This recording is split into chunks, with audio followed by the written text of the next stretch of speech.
A la hora de empezar a desmenuzar categoría por categoría de jugador, cuál va a ser mi estrategia por default para jugar contra un Open Race. No tenés por qué copiarme, mis estrategias no son ni cerca perfectas y para colmo ni siquiera son, llamémosle, estáticas.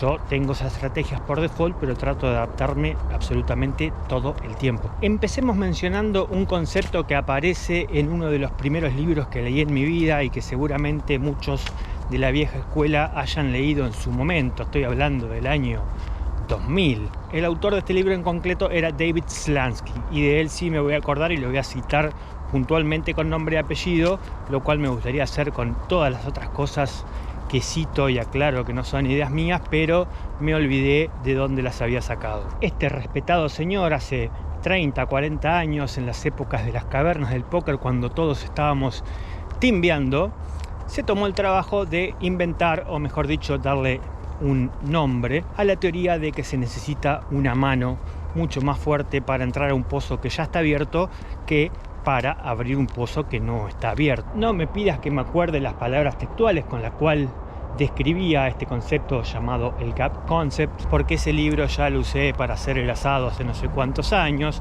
claramente pasado de época, y al momento, a la fecha, sería bastante inútil tomarse unos días de tu vida para leerlo. Pero bueno, gracias Slansky por aquel concepto. Hoy en día devino en la teoría de que cuando vos entras a un pozo que está abierto tenés que ir ganándole como mínimo a las cartas del medio del rango del Open Racer. Y creo que esta teoría o estrategia es muy útil a la hora de jugar cualquier tipo de estrategia por default cuando no tenemos información adicional de los rivales. En este caso ya estamos discriminando rival por su tipo de juego, ya estamos categorizándolos. De cualquier manera, simplemente tener categorizado que una persona es un nit o un fish o un reg o un donk no hace que tengamos completamente definido todo el perfil de ese jugador.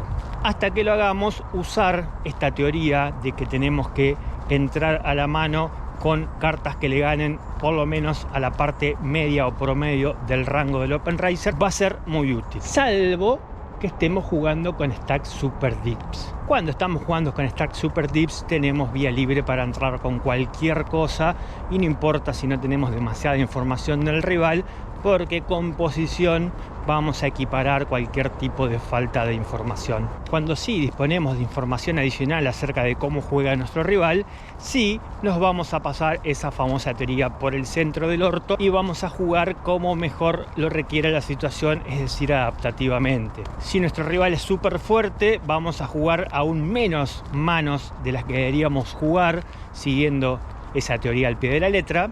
Y si nuestro rival es una papita débil, vamos a jugar muchas más manos.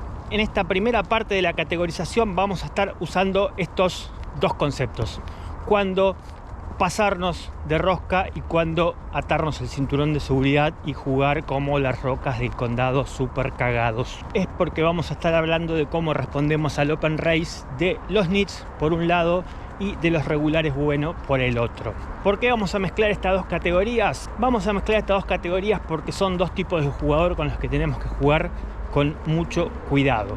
El 95% de la gente o más pierde plata jugando al póker por el simple hecho de que juegan contra gente que es mejor que ellos. No hay tanto misterio, a largo plazo la suerte se equipara y todos ligamos las mismas cartas a favor, en contra, tenemos la misma cantidad de bad beats a favor y en contra, salvo por supuesto que estemos jugando en GG Poker, en cuyo caso nuestros 98-2 en realidad van a ganar solamente un 50 o 60% de las veces. En el largo plazo, señores, es así: el que juega mejor que todos los demás gana y el que juega peor que todos los demás pierde. Claramente jugar mejor que todos los demás cuesta años. Yo muchas veces digo que soy el mejor, que soy un crack, y seguramente ustedes se cagan de risa, pero de verdad lo siento. Y no es que lo sienta porque me crea más inteligente que el resto de los mortales. ¿Puede una persona súper tonta, léase un bruto que no sabe sacar 2 más 2 sin una calculadora y que no terminó ni la escuela primaria porque no aprobaba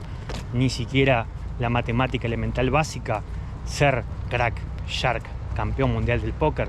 Y mi modesta opinión es que no puede. Pero créeme que la diferencia entre la capacidad intelectual, llamémosle áulica, que entre una persona que, no sé, yo te puedo empezar a sacar raíces cuadradas o cuadrados de números de 2 o 3 cifras sin calculadora, cerrando los ojitos y pensando 30 segundos. Eso significa que te puedo sacar las odds de una mano en tiempo real en una mesa sin necesidad de ningún tipo de asistencia, lo que me pone quizás un escalón arriba en la ventaja, llamémosla natural. Pero esa escalera hacia el éxito o hacia convertirse en un shark en el póker no tiene solamente 2 o 3 escalones, de los cuales uno vos ya lo tenés subido por tener la ventaja natural de haber nacido con un coeficiente intelectual más alto que el promedio. No, la escalera tiene decenas de escalones, de los cuales uno insignificante es ser buenísimo para las matemáticas. Uno. Después vas a tener que subir otra decena de escalones a través del trabajo y el estudio, y el trabajo y el estudio, y jugar, experimentar, seguir estudiando, seguir trabajando. Y te hago esta especie de autografía no al pedo, sino porque en este episodio vamos a estar hablando de cómo responder a los open race de los regulares buenos. Y acá es donde vos, si sos un gran jugador de póker, vas a reconocer como regulares buenos, como jugadores a quienes temer, a un puñado de jugadores. Cuando yo 2x3 he mencionado que tengo a 5 tipos etiquetados como regulares buenos, no estaba jodiendo. Tampoco estaba siendo literal. Pueden ser 5, pueden ser 10, pueden ser quizás menos que 5, quizás 20, no sé cuántos. Pero no son muchos. Cuando yo me siento en un torneo cualquiera, en todas mis mesas voy a tener jugadores etiquetados, porque juego hace 1000 años y tomo etiquetas todo el tiempo. Muchos de estos jugadores etiquetados van a estar etiquetados como regulares, pero como regulares malos, como regulares paquetes, como regulares medio pelo. Y a estos regulares paquetes o medio pelos me lo voy a cruzar un torneo tras otro. Cada torneo que abra voy a tener 2, 3, 5 de ellos en la mesa. Cuando abra el lobby del torneo, si quedan 100 jugadores, 50 de esos 100 van a estar marcados como regulares malos. Y a los regulares buenos los voy a cruzar una vez al año. Ni hablar en páginas multitudinarias como GG Poker, quizás no los cruzo nunca de nuevo después de haberlo etiquetado como regulares buenos. Cuando hay poca gente en el ecosistema que juega igual o mejor que vos y que te ponen problemas y a la cual vos respetás, inclusive a la cual vos le tenés miedo, el póker es muy simple. Cuando te cruzan con ellos en las mesas, los esquivás. Se acabó. Es así de fácil, no se me cae la cara decirlo. Yo hay 5 jugadores o 10 jugadores en todo el mundo del póker en internet, por lo menos, que lo tengo marcado como regulares buenos, y cuando lo ponen en mi mesa les doy muchísimo crédito, los esquivo lo más posible y me dedico a jugar contra los demás. Ahora viene la parte donde engancho esta, llamémosle, realidad personal con el contexto del video que estoy haciendo y del curso que estoy brindando. Cuando vos estás aprendiendo, que se supone que es la gran mayoría de las personas que puedan llegar a estar viendo este video, va a haber muchísimas personas en el ecosistema que te parezcan peligrosas. Y tiene su razón de serlo, porque en realidad son peligrosas para vos. Exceptuando los vallenatos cósmicos o los nits súper obvios o los donks que estén muy pasados de timba, te diría que el 100% de los regulares malos son para vos una amenaza. Al día de la fecha te puede estar pasando que te cagan a fichazos y parece ser como que supieran qué es lo que vos tenés, como que te aunean mano tras mano. Cuando vos no tenés nada, te apuestan y pensás que te están blufeando, pero cuando de pronto les pagás porque si tenés algo, ellos tienen manos mejor que vos, casi la nuts, y te pelan. Y entiendo perfectamente cuál es esa situación, porque hace 10 años que enseño a jugar al póker a jugadores que recién arrancan o que están estancados, y básicamente el mayor leak o el motivo más importante por los que estos jugadores pierden es porque pierden contra cualquier persona regular, contra cualquier persona que juegue una estrategia armada con tablas, les rompen el orto. Moraleja y redondeando, porque un jugador regular te viva haciendo verga, no lo catalogues como un regular bueno, porque no necesariamente es un regular bueno. Al contrario, hay un 99% de chances de que sea un regular malo. Simplemente lo que estás necesitando es estudiar, aprender, experimentar, seguir estudiando, seguir aprendiendo, y poco a poco vas a ir desmarcando a esos jugadores peligrosos y vas a ver que no eran tan peligrosos como parecían, sino que simplemente vos no tenías las herramientas teóricas para contrarrestar su pedorrísimo juego. Entonces, cuando en el resto de este video hable de los regulares buenos, me voy a estar refiriendo a los regulares buenos. Mi estrategia contra estos regulares buenos es simple: los esquivo. Esa famosa teoría de Slansky la llevo hasta el final de los finales, la agrando y achico mi rango a proporciones casi insólita. Dando dips, no me pongo a trivetear like, obviamente no me pongo a trivetear en bluff, obviamente no hago call con manos simplemente especulativa que cuando conecten proyectos sean proyectos difíciles de jugar. Así que mi rango queda determinado a cartas que conectan fuerte y a cartas claramente de valor, lo que a los ojos de ellos me convierte en una roca. Gracias a Dios todavía no les mando un telegrama, y el hecho de ser tan pocos los que tengo marcado como regulares buenos hace que jamás en la vida haya estado dos en la misma mesa. ¿Esto qué significa? Que contra los demás jugadores sigo jugando mi juego y en el metagame o en mi data estadística no se nota que estoy siendo una roca contra un jugador específico, porque se compensa cómo actúo con los demás. De todas formas, como los tengo catalogado como regulares buenos, es que estimo su capacidad y su inteligencia, y quizás alguno o varios de ellos me tengan etiquetado como este pibe se hace el bueno, pero a mí me tiene un cagazo terrible, y esa nota sería adecuada. Entonces, al tipo que te vive uneando, al tipo que tiene una ventaja clara sobre vos, que en mi caso son 5 en el mundo y en tu caso pueden ser 500 o 5000, se le juega con cuidado. Por supuesto, mientras más cantidad de estos personajes tengas en tus torneos o en tus mesas, más vas a tener que ir arriesgando, porque tampoco podés estar esquivando a todos los jugadores de un torneo. Así que no te queda otra que sentarte y ponerte a revisar las manos que jugás con esas personas que te viven metiendo en problemas, para intentar encontrarle la explicación e intentar encontrarle la solución, cómo contrarrestar esas apuestas constantes que te ponen siempre en modo de no sé qué hacer. De más está decir que a lo largo de mi curso va a haber 850.000 millones de consejos sobre cómo jugar contra estos regulares, lo que te puede ser de gran ayuda. Espero que lo sea, porque para eso estoy haciendo los videos. Mientras tanto, no hay muchas soluciones mágicas que pueda darte, simplemente esquivalos. Rezá porque en el reparto de mesas te toca una mesa donde no te encontrés con ninguno de estos personajes que te tiene de hijo, y si te encontrás con alguno, que sea solamente con uno o con dos y no con 5, y tener vos la posición. Y como te dije, agárrate a un rango sólido de valor y a cartas que conecten fuerte. Jugás super roca, nada de ponerse creativo, nada de intentar hacer un super bluff o un hero call, porque en general a largo plazo vas a sangrar plata contra un jugador mejor que vos. Si un tipo juega mejor que vos, y listo, juega mejor que vos y punto.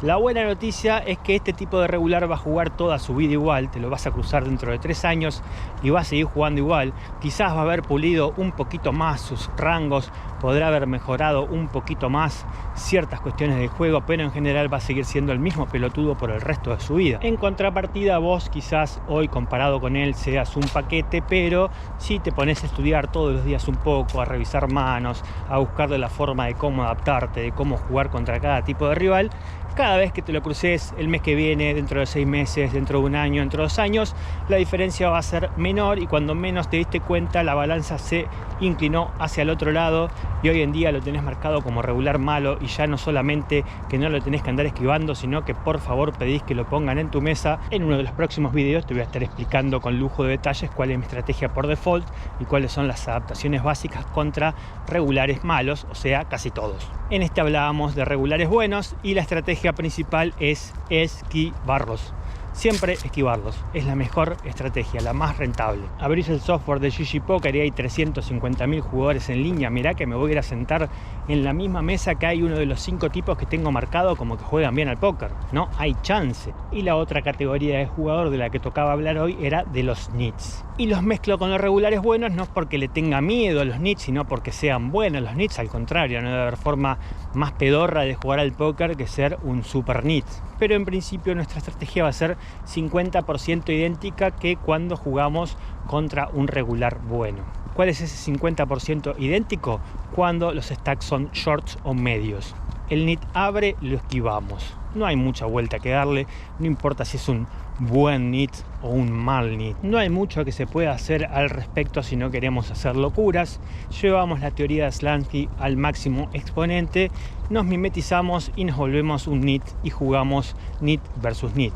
El 50% de la estrategia que va a ser diferente con respecto a los recs buenos es que cuando estemos deep stacks sí podemos tener alternativas. En el caso de los recs buenos, yo prefiero toda la vida estar short o con stack medio y jugar un póker simple, poder tener un rango de push que no sea explotable, poder tener un rango de call que yo sé que si conecto tenemos un SPR pequeño con el cual tampoco soy explotable. Jugar con 100 o 200 ideas con un tipo que juega igual o mejor que vos no es la mejor idea tampoco. En este caso suponemos, salvo prueba en contrario, que el beneficio de la duda está, digamos, a favor nuestro y que el NIT va a jugar peor que nosotros post-flop. Entonces, claramente, a medida que los stacks se incrementan, nuestras chances de hacer cosas raras es más grande. Es ahí donde va a diferenciarse la estrategia con respecto a los recs buenos y vamos a perderle el respeto y vamos a empezar a pagar prácticamente con cualquier cosa, depende el tamaño de los stacks y la lectura que podemos tener de este NIT en particular. Si no tenemos una lectura específica, bueno, vamos a tratar de jugar manos que conecten fuerte, que sean fáciles de jugar, porque existe la posibilidad de que este tipo empiece a poner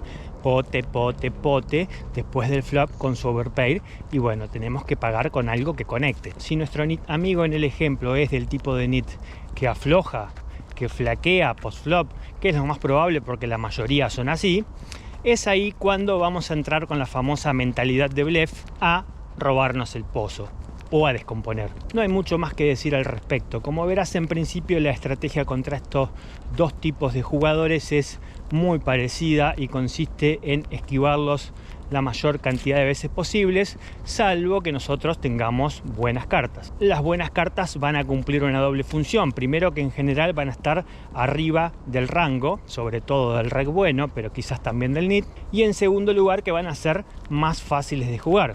En este caso, sobre todo contra el NIT que contra el regular. Si nos ponemos a pagar cualquier cosa, la vamos a pasar mal contra los NIT porque vamos a estar completamente en desventaja de rangos, más allá de lo que pueda ser nuestra superioridad técnica, y contra los jugadores regulares buenos porque estamos en desventaja técnica o en empate técnico y no va a ser fácil jugar y no tiene ningún sentido. Y admito que todo lo que dije en este video te pueda parecer un poco simplista y muy de cagón, esto de decir esquivalo, esquivalo, esquivalo, y te estás preguntando por qué no mejor buscar soluciones para ganarle, porque hay que pelear todos los pozos. Yo te lo voy a resumir una forma: guardá este video en favoritos, descargalo, bueno, no sé si te deja descargar YouTube, copialo, pegalo, sacale captura, transcribilo en un Word, cualquier cosa, guarda el link. Créeme que va a llegar algún día, espero que pronto, y si no es pronto van a ser 5 años o 10 años, pero en algún momento de tu vida te vas a dar cuenta que el consejo que te di es completamente lógico, sano, útil, que es un buen consejo en general. Hay millones de situaciones en el póker que pueden ser mejoradas, que pueden ser explotadas. Hay plata para ganar en todas las calles, contra todos los rivales, en todo tipo de torneo, mesa cash, pero hay ciertas situaciones en el póker que son como son y ya está. Si un tipo juega mejor que vos, juega mejor que vos. Lo único que podés hacer es estudiar para ser mejor que él en el futuro y en el futuro contraatacarlo como más te guste. Y contra un NIT con un stack short o medio tampoco hay mucha vuelta que darle. Podés entrar con tus cartas de mierda, intentar descomponerlo fuera de odds, o podés vinguearlas con tus cartas premium y jugar premium contra premium a ver quién tiene más suerte hoy, o si no, simplemente los podés esquivar también.